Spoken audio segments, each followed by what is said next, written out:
دحري 4 معلتي مطفاء أو سوني معلتي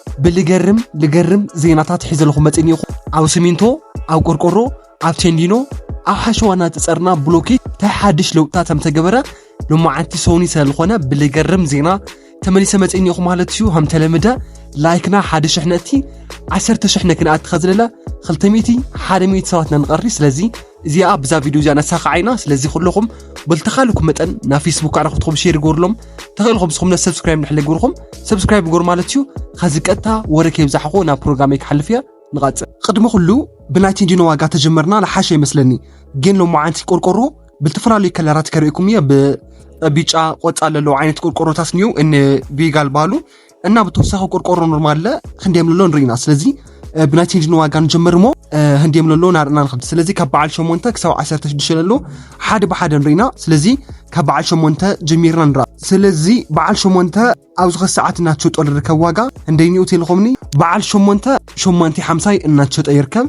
በዓል ሸሞንተ 850 እናቸው ጠይርከብ بعد 10 1350 እናቸው ጠይርከብ بعد 10 1350 حازو بدنبي بعد 10 تخلت لا 1890 بعد 10 تخلت 1890 بعد 10 4 لا 3010 بعد 10 4 لا 3010 بعد 10 6 زنامو دات لا 4020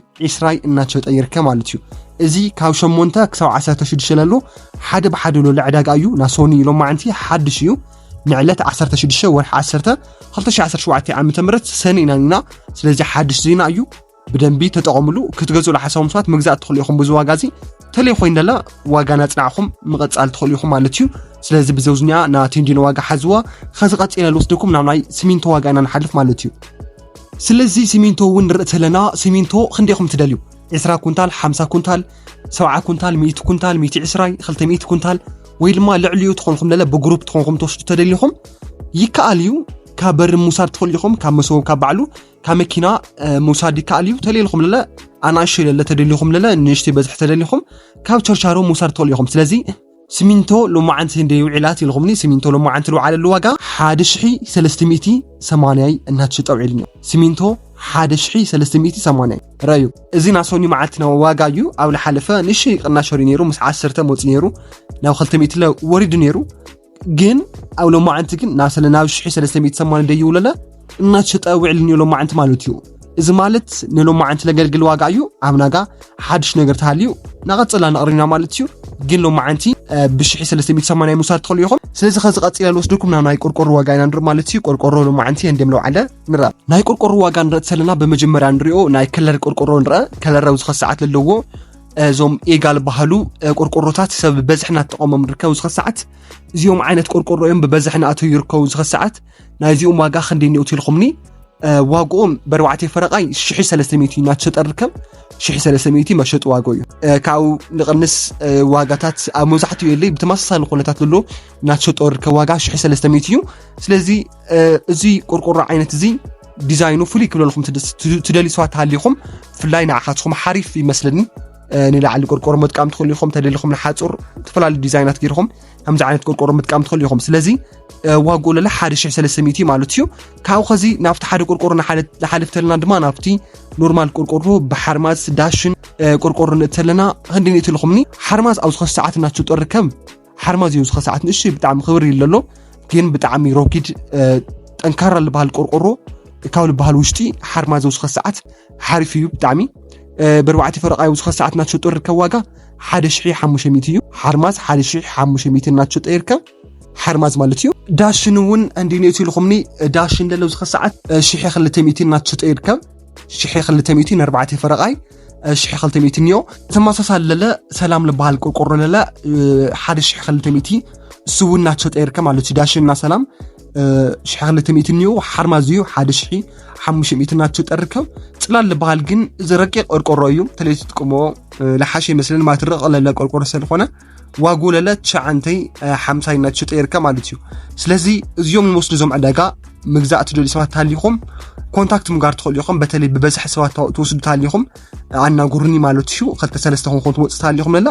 ለሓሸ ዝኾነ ዕዳጋ ንረከብ ስለ ንኽእል ኣናጉርኒ ማለት እዩ ስለዚ ዝዋጋ እዚ ንሎማዓንቲ ለገልግል ዋጋ እዩ ኣብ ናጋ ፕሮግራም ይለለ ለቕረልኩም ክፈላለ ይኽእል ወይ ድማ ዝዋጋ እዚ ክፀንሕ ይኽእል ማለት እዩ ቶሎ ኢልኩም ግን ዝዕዳጋታት ትጥቀምሉ ለሓሸ ምስ ትኹነታት ለሎ ንሽ ዕዳጋታት ናኸበረሰ ይርከብ ማለት እዩ ስለዚ ከዚ ቀፂልና ናሓልፎ ናብ ናይ ሓሸዋና ፀፀር ዋጋ ንሕልፍ እሞ ካብና ብሉኬት ዋጋ ነጊረኩም ንውድእ ማለት እዩ ስለዚ ኣብዚ ሰዓት ሓሸዋ ኣብዚ ሰዓት እናተሸጠ ርከብ ዋጋ ክልተ ዓይነት መማርፂኹም ትረኽቡ ብመጀመርያ ከነግረኩም ደሊ ብቀይሕና ጻዕዳ ዓይነት ሓሸዋ እንየው ምተትጥቀሙ ለሓሸ እቲ ቀይሕ ሓሸዋ እዩ ምክንያቱ ንገዛኹም ቆንጆ ልኾን እሱ እዩ ማለት እዩ እቲ ጻዕዳ ግን ብዙሕ ግዜ ዋጋኡ ለረኸስ ዝበለ እዩ ካብቲ ቀይሕ እውን ብጣዕሚ ውርድ ዝበለ እዩ ማለት እዩ ስለዚ ዝቀይሕ ሓሸዋ ኣብዚ ሰዓት ንቢያጆ ንሓደ ሲኖትራክ እናተሸጠ ርከብ ዋጋ ክንደይ ይኦት ኢልኹምኒ ኣብ መቐለ ኮንኩም ኣብ ቀረባታት ለኹም ቦታት ኮንኩም ብ53000 ልሽወጥ ኒና ሓሸዋ ማለት እዩ ክትገዝኡ ትኽእሉኹም ካና 53000 እንዮ ማለት እዩ ኣብ ቀረባታት ለኹም ካብ መቐለ ኮንኩም ከባቢ ናብ ዲያስፖራ ክኾን ይኽእል እዩ ናብ ቀረብ ለኹም ተስፋ ቦታት ሃልይኹም ብዙ ዋጋ ዝምርካብ ትኽእሉ ኢኹም ብጣዕሚ ለውፅእ ለኹም ትኾንኩም ለለ እስከ 55000 ለለ ድይብ ይብል ማለት እዩ ለለ ከብጣዕሚ ልራሓቕኩም ትኾንኩም ለለ እስከ 57000 ጀሚሩ ክሳብ 63000 ከባቢ እናበፅሐ ይኸድ ማለት እዩ እዚ እውን ንሓደ ቢያጆ ለለ ዋጋ ማለት እዩ ንሓደ ቢያጆ ሲኖትራክ ኢኹም ተወስድዎ ብርግጥ ንውለሎ ምልእ ኣቢልኹም ንሲኖትራክ ንምስዋት ተደልይኹም በዛ ዋጋ እዚ ኣብ ምርካብ ትኽእሉ ኢኹም ማለት እዩ ሓሸዋ ቀይሕ ማለት እዩ ስለዚ እዚ ንሓሸዋ ዋጋ እዩ ፀፀር ኸ ክንደይ ንእቱ ኢልኹም ለለ ፀፀር ኣብዚ ሰዓት ናተሸጠ ርከብ ዋጋ ብተመሳሳሊ ኸዝለለ ፀፀር እውን ጸሊም ፀፀር ማለት እዩ ክልተ ዓይነት እዩ ኣብቲ ሓሸዋ ቀይሕና ጻዕዳ ኢልኩም እያ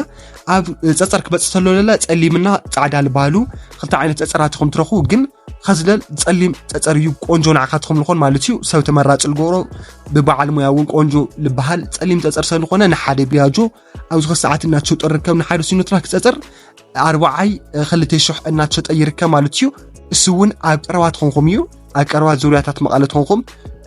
ብዙ ዋጋ ዝምርካብ ትኽእሉ ኢኹም ብጣዕሚ ርሕቕ ለልኩም ትኾንኩም ለለ እስካብ 45-46 እናኸደ ይቐጽል ማለት እዩ ስለዚ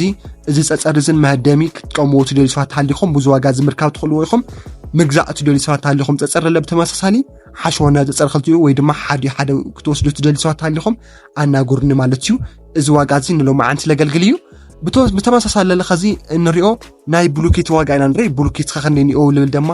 عداغان را بلوكيتو نرتلنا واغا بلوكيتات بتعمي طنكارا كخونيو مايل ستيو بدنبي اب صحايللا بدنبي صحايل وقعم تخوينم بتعمي طنكارا لخونه اغلغلوت كونا سلخولو بدنبي مايل ستوينا بدنبي اب صحايل صنحو كخونيوم زم بلوكيتات زيو مالتيو سلازي بعد 15 20 البهالو خلت عينت بلوكيتنا نركب سلازي بعد 15 او 3 ساعات ناتشو تركب واغا 33 قرشيو نبعد 15 33 قرش حساب ناتشو يركب ازي اب دنبنيا يلخونو لحاشه بوتاتات يخيده زعدا غازل اروركم لخو كوسخ خليو خالي بوتاتات وي دما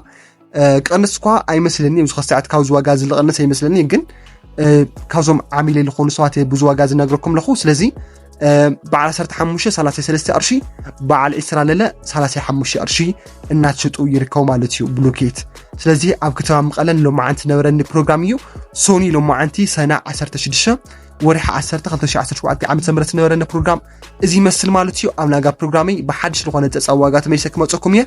ላይክ ሼር ሰብስክራይብ ሙጋርኩም ደጋጊምኩም አረጋግጹ ኣብ ናጋ ስካዕ ንረኸብ ሰላም ንዓኻትኩም ይኹን